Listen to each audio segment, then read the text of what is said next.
Good afternoon to everyone out there in the YouTube universe.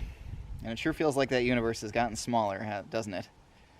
With this whole COVID-19 thing, we're all kind of cooped up, aren't we? I'm sitting here next to the Farmall M, getting out of the wind, so that you guys don't have to listen to that howling in the microphone. Just wanted to begin the next chapter of springtime on the farm here. Syrup season is pretty well done. I have a little bit, about 4 gallons left to finish up on the stove and put into jars. I think it looks like I'm going to have about 8 gallons of finished syrup. Hi. You want to be in the film? You'd like to be in the movies. You're a movie star. Maybe. Oh, don't sniff the camera. You're going to get... oh, jeez. You're going to get the lens. You're going to get my face. Why? Why? Duke. Hi. Hi, buddy. Alright, you gotta go now. Well, that interruption was brought to you by Duke. Boy, you try to script things a little bit and look what happens. As I was saying, I'm gonna have about 8 gallons of finished syrup, which was pretty phenomenal. That's enough. I might even sell some. We'll see. It's high in zinc. High in zinc, good for the common cold and maybe coronavirus, we're not really sure. So, anyway, I'm sure as everyone who's watching this will be aware, that's pretty much been the central focus of everything going on in the world right now. Life has to go on out here on the farm. Normally this would sort of be a place of refuge for us, but my wife Dana works in healthcare, and she is still dealing with patients.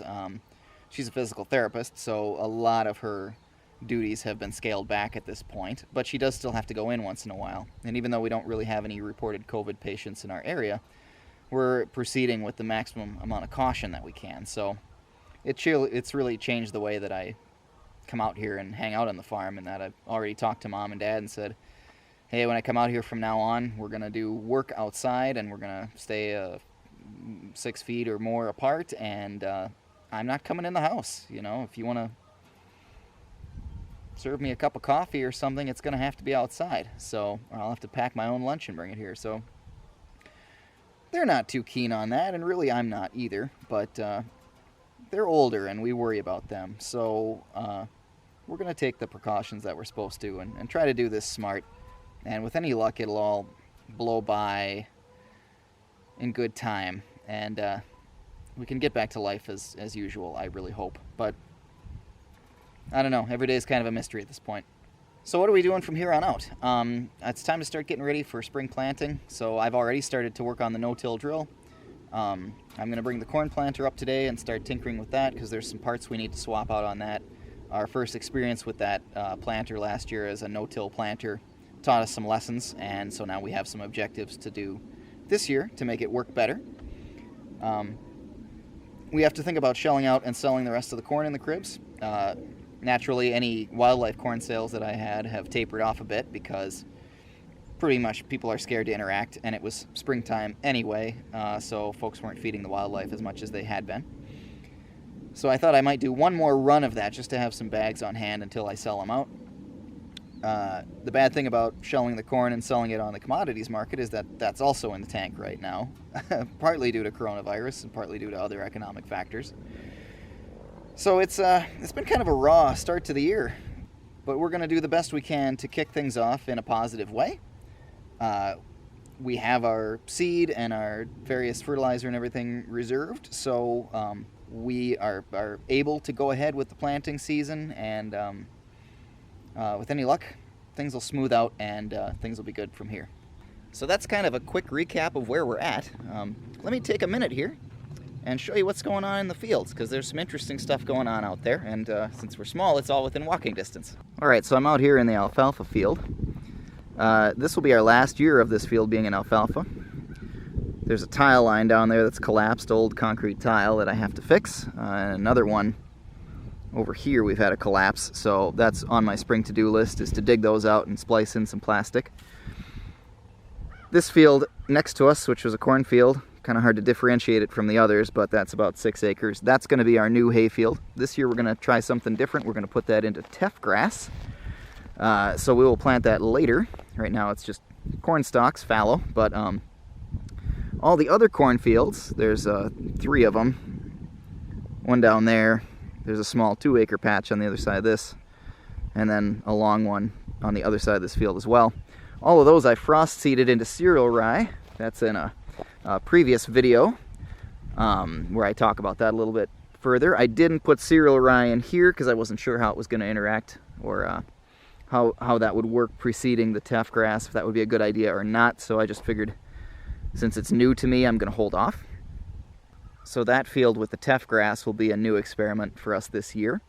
After it's been in teff for the summer, then we'll direct seed it to alfalfa. Let's go take a look and see if any of that cereal rye is sprouting. Alright, so we do have oh man, I have a hard time saying that word. We do have some cereal rye sprouting out here in the cornfield. So that's a good sign. I don't know how it's going to do in, like, the corn picker kind of dumps all the trash every other row, so these rows that have a lot of trash in them might not grow very much stuff. These might do better. We'll see, but, you know, those little sprouts, that's what we're looking for. Hopefully they'll do their job. I know seeding them in the spring, they're going to be a little behind. Here's my busted tile line in the alfalfa field. At least it's not blocked, it's running. There's about 2 sections of that old concrete tile that caved in. So I'll have to do a little hand excavation out here. We've got some plastic field tile hanging around the farm that I can use to make a splice and get that back in operation. At least it's not very deep here. The other one that I have to dig up is quite a ways down. It's in a low area, and a lot of topsoil has silted in. So this is our big 18-acre soybean field from last year, the one that had so much ragweed in it. And we did seed that with cereal rye following soybean harvest, and that is sprouting out here. That's further ahead than any of the frost seeding that I did in the corn stalks. I am a little, there's some more. I am a little leery about how much I'm seeing out here. It seems like not very much, but it really depends on where you walk and look. So it's still kind of early. The ground hasn't been warm for that long. You can see a pretty good patch of it. You can almost see the rows, the coulter rows from the grain drill from last fall. One thing, I tend to be a little bit of an overthinker, so if I don't see what I like, it's right away, well, what can we do to fix it? But sometimes you just have to have faith that things are going to work out, and try to sit back and let the process work on its own. So that's what we're going to do here. There is a soybean field closer to the driveway, and that field just seems to warm up faster. I think this 18-acre field has got a lot of heavy clay in it, and so it's just been slow to warm up, and the cereal rye has been slow to sprout. So I think that one by the driveway is a little bit lighter ground, and there it looks much better.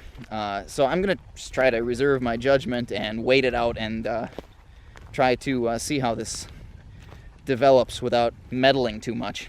Now see, here's another section of the same field where we've got just a ton of cereal rye growing. So if you haven't guessed, this is my first look in some of these areas, so you're along for the ride here. So we all get a first reveal on some of these things. So that looks pretty good, really. I can't complain about that kind of coverage. So hopefully those other areas where the ground's a little heavier, it'll catch up. And of course, I know this, but I should probably state it for the camera for posterity. The intention with this cover crop is then to plant our corn green into this growing cereal rye, meaning we will come through here with the corn planter and basically no-till plant the corn without terminating this cover crop first. It'll be standing at whatever height it achieves, and we will just mow right through it with the tractor and the corn planter, set that seed in the ground right through the standing cereal rye, and then we'll terminate it shortly after, either the same day or a couple of days after planting the corn. That's a proven method. It should work just fine. We did it last year, didn't have any complaints. This will be a much thicker stand of cereal rye if everything goes well. That's the intention. So it's a little bit of an experiment. We got a little experience under our belts, but not quite these specific conditions. So just as a point of reference for farmers and non-farmers alike who are watching this, it is April 5th as I record this, so that means we've got a good solid month for those cover crops to grow yet before we hit corn planting time. If things go really well, we'll hit corn planting in early May. Soybeans will follow that. Then the teff grass will be after that. And that's kind of our order of planting typically. Last year was a mess, so it didn't go that way. But anyway, with a good solid month of growth time on those cover crops left before we'd be planting and terminating them, I think we should get some pretty good establishment. I'm pretty optimistic about that. Hey, and in other interesting news, I got a cool Facebook message from someone from Australia requesting an equipment tour of the farm and some thoughts on future farm plans. And so that's a good idea. I was actually thinking about doing something like that anyway. So, I won't name names because I guess it's the internet, so why expose people to the world if they don't want to be. But all I can say is I appreciate the request, and that is what we're going to do. So now that is something you all can look forward to, since I'm going to be pulling up planting equipment and we're going to be employing quite a few implements here this spring to get stuff done. It's a good time to go through and do a little equipment tour, and we're thinking about future plans, so it's a good time to talk about that stuff. So we're going to do a segment on that. I've pretty much decided at this point that is going to be a thing. It's not going to start today. Today was just me rambling a little bit and giving you an idea of where we're at. But yeah, equipment tour and plans. And then in other news, this will probably wrap up the news segment here. I just completed a year-long soil biology course that I took online. This was through the Soil Food Web with Dr. Elaine Ingham. And that's been really informative, kind of learning the biological cycles in the soil, learning how to make really good compost, learning how to make compost extracts and compost teas. I'd really like to try that on a small scale this summer, so we'll be doing some of that. And learning how to use a microscope, how to take soil samples and look at the biological activity through a compound shadowing microscope. So that'll be the latest tool in our farm inventory. We'll be farming with a microscope now, which will be pretty fun. I haven't started that yet. I just finished the course literally a few days ago. So I haven't gone out and taken any soil samples or started my microscopy work. But I think it's going to be a really valuable tool looking at what's going on in the soil, since we're doing the regenerative thing and we're going to be relying upon that biological activity for more nutrient cycling so that we can try to cut back on our artificial inputs. So that was an expensive class, and it was a big decision whether to take it, but I'm really glad I did. Even though we haven't seen a return on it yet, I'm pretty confident we will. So that's going to be exciting. I'm looking forward to kind of keeping you all posted on how that plays into our farming operation as we go forward through the year. So I know that was a whole lot of me talking and not a lot of action, except for a little walk through the fields. But I think that'll kind of set the stage for what we're going to be doing going forward. So I just want to say I hope everyone stays safe out there. I appreciate everyone watching this video. And take care of yourselves. It's important right now. So hopefully we'll see you all next time.